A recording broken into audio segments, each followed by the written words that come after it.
नमस्कार दोस्तों, मैं सुनीता शर्मा शीनू आप सबका स्वागत करती हूँ अपने सभी चैनल्स पर, चाहे वो फेसबुक हो, यूट्यूब हो, इंस्टाग्राम हो, जहाँ भी मैं ये वीडियो आप लोगों को देने वाली हूँ उन सभी चैनल्स पर आप सबका स्वागत है।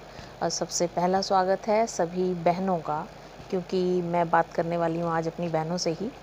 और यहाँ पे मैं बात कर रही हूँ, आपको पता है मैं खुद एक ओवेरियन कैंसर पेशेंट हूँ, जो कि फ़ाइटिंग अभी तक चल रही है। चलिए देखते हैं, चलेंगे, बहुत दूर तक जाना है अभी तो मैं उसके बारे में ही बात करने के लिए बार बार आती हूँ, क्योंकि जब मैं सोशल होती हूँ, सोशल मतलब जब मैं लोगों से बाहर मिलती हूँ, किसी से मिलने निकलती हूँ, तो अक्सर ये चीज़ देखने को मिली है कि उनके अंदर बहुत भ्रम है। भ्रम मतलब कि जैसे कोई भी कुछ भी कह देता है, क्योंकि देखिए भगवान ना करे किसी को भी कैंसर हो, लेकिन कैंसर को लेकर जब तक जो इंसान उस चीज़ को भुगत रहा है, या कैंसर के बारे में जितनी जानकारी एक कैंसर पेशेंट के पास शायद है, उससे ज़्यादा जानकारी आम जनता में नहीं होती है। और उसका सबसे बड़ा कारण यही है कि उनको 10 लोग मिलते हैं और 10 लोग अपनी ही बात कहते हैं, तो उनको पता नहीं होता किस बात पे यकीन किया जाए और किस बात पे नहीं। तो आज सबसे बड़ी बात जो करनी है, वो पहली बात ये है कि थेरेपीज़ कौन कौन सी होती हैं। देखिए मेरी जानकारी जहाँ तक है, मैं सिर्फ अपने बारे में बात कर सकती हूँ, और जितना मैं जान पाई हूँ मैं सिर्फ उसी बारे में बात करूँगी। और आपको भी जब तक पूरी जानकारी ना हो, तो कृपया ना तो किसी को डराएं, ना ही किसी को गलत इन्फॉर्मेशन दें। अगर कोई आपसे कुछ पूछता भी है, तो आप उनसे सीधा सीधा कह सकते हैं कि जी मुझे इसके बारे में कोई जानकारी नहीं है, बजाय इसके कि जो आपको गलत जानकारी मिली है आप वो आगे फैला दें, है ना। तो कोशिश करिए कि एक कैंसर पेशेंट से पूछकर, या एक डॉक्टर से जो कि ऑन्कोलॉजिस्ट होते हैं, मुझे भी पहले नहीं पता था, एक जनरल फिजिशियंस होते हैं और बाकी दूसरे डॉक्टर्स होते हैं, अलग अलग बीमारी के अलग अलग डॉक्टर्स होते हैं। ठीक उसी तरह कैंसर के लिए जो डील करते हैं डॉक्टर, वो ऑन्कोलॉजिस्ट होते हैं, ONCO, ऑन्कोलॉजिस्ट। और यही डॉक्टर्स हैं, सर्जन्स होते हैं जो सर्जरी करते हैं। कैंसर पेशेंट की कोई भी सर्जरी जब करनी पड़ती है तो ऑन्कोलॉजिस्ट नहीं करते हैं, ऑन्कोलॉजिस्ट ऑन्को सर्जन्स होते हैं, तो वो सर्जरी करते हैं। दूसरी बात, अब बात आती है थेरेपीज़ की। सबसे ज़्यादा जिसके बारे में लोगों को पता है वो सिर्फ है कीमोथेरेपी। कीमोथेरेपी कॉमन है इसलिए सभी को पता है, लेकिन अगर मैं यहाँ बात करूँ तो हर तरह की थेरेपी है कैंसर के लिए भी, जिसमें रेडियोथेरेपी भी आती है। कीमोथेरेपी फर्स्ट है, रेडियोथेरेपी है, टारगेट थेरेपी है, और पता नहीं कौन कौन सी थेरेपीज़ हैं।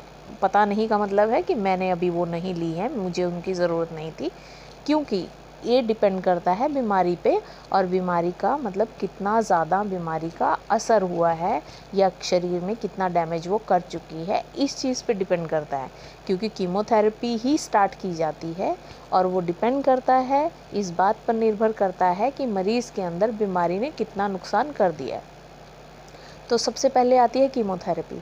अब कीमोथेरेपी में सिंपल इंजेक्शन की तरह, यानी एक ग्लूकोज़ की तरह, जैसे ग्लूकोज़ लगता है, हमारी आम भाषा में ग्लूकोज़ कहते हैं, ड्रिप कहते हैं, एक तो उस तरह से दिया जाता है कि उस ड्रिप के अंदर इंजेक्शन डाल दिया जाता है, जो कीमोथेरेपी का काम करता है, यानी बॉडी के अंदर जाके उसने कीमोथेरेपी करनी है, और वो चीज़ है कि उस चीज़ को जाके टारगेट करेगी जो उन्होंने करना है, जिस दवाई को आपके शरीर में भेजना है। कीमोथेरेपी के बाद आती है रेडिएशन। रेडिएशन भी बेसिकली एक तरह से एक लेज़र्स हैं। एक रेडिएशन में मैं मतलब आपको अगर बता पाऊँ सीधा सीधा, है वो भी कीमोथेरेपी का ही एक पार्ट है।